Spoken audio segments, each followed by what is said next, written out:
You're watching Policy Wire. I'm Dayan Rahmani, and today we're deconstructing a dangerous yet familiar game. The recent Pahalgam incident in Indian-occupied Kashmir isn't just another border narrative. It is part of a carefully choreographed information war, driven by misinformation, inflated hysteria, and geopolitical misdirection. To understand it, we break it down into 4 strategic angles that expose India's broader hybrid war framework. Angle number 1, the false flag playbook. Rinse, repeat, and accuse. The so-called counter-infiltration operation in Pahalgam ended with the killing of 2 alleged infiltrators. Within minutes of the incident, Indian national media pinned the blame on Pakistan. No forensic, no verification, and no attribution. Just a media trial. Why the hurry? Well, because this isn't new. India's history of false flag operations is very well documented. In 2001, the parliament attack was blamed on Pakistan, yet later revealed to have domestic linkages. The 2008 Mumbai attacks were used to reframe Pakistan globally while ignoring the systematic intelligence failures. Uri and Pathankot attacks in 2016 also turned out to be Indian false flag. Pulwama in 2019 was a false flag, which was publicly exposed. In each case, Indian media acted less like journalists and more like extensions of the state narrative.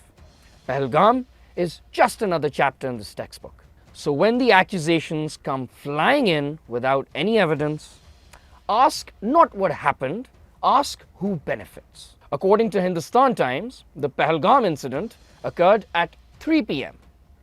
Within 5 minutes, a social media account linked to India's intelligence agency RAW had already pinned the blame on Pakistan before any investigation, any forensics, or any evidence could surface. Within 30 minutes, Indian social media accounts, many affiliated with political supporters, were trending hashtags like Pak-sponsored terror, pushing a narrative that appeared less like breaking news and more like a coordinated media campaign.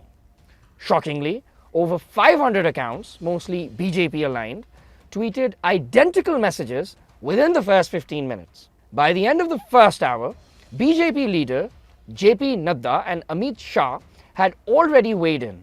Accounts linked to India's military, including those of media figures like Major Gaurav Arya, began issuing statements.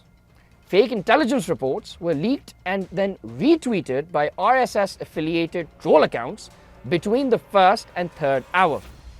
Another trending hashtag, Pakistan Terror End, was amplified by accounts posing as Kashmiris. This pattern of rapid response and coordinated messaging raises pressing questions. The use of old, unrelated video footage, a recurring tactic in Indian media, further undermines the credibility of the official story. Defense analysts and independent observers are raising red flags. If 27 alleged infiltrators were neutralized, where is the evidence?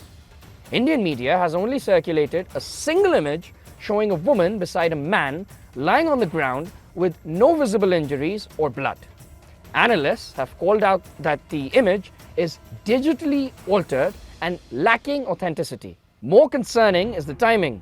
Why did raw-linked accounts begin tweeting about punishing Pakistan exactly at the time of the attack?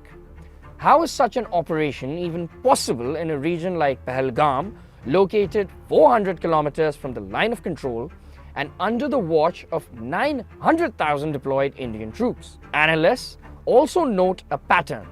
Such attacks often coincide with high-level international visits or major domestic events, conveniently shifting narratives and public focus. Now moving on to angle number 2, manufactured war hysteria constructing a fictional history. Every few months, an infiltration is stopped. A terror module is busted, always with Pakistani links. Headlines follow: Pakistan must pay, surgical strike 2.0. This is the foundation of a war history that never happened, but is constantly being written. Why, you may ask? Well, to feed domestic nationalism, to frame Kashmir not as an indigenous uprising, but a foreign invasion, and to delegitimize diplomatic successes Pakistan achieves globally.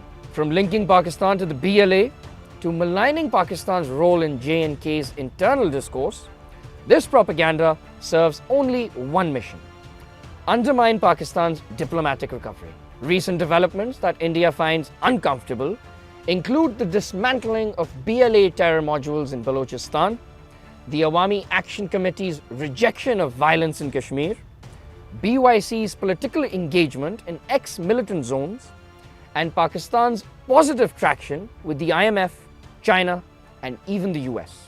Now let's take a look at angle number 3. Strategic disruption targeting leadership and institutions. India's hybrid warfare is no longer just about borders.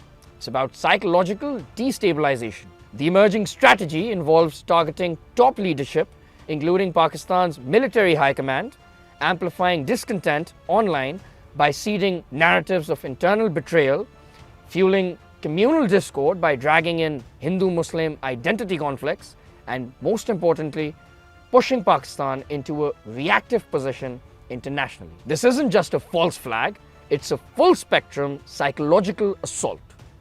India understands that traditional warfare is no longer an option.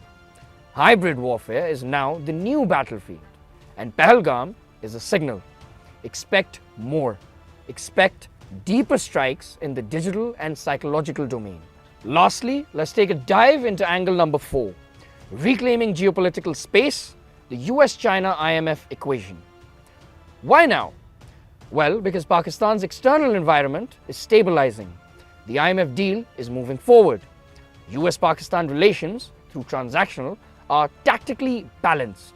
China remains firmly engaged. India sees this as a threat.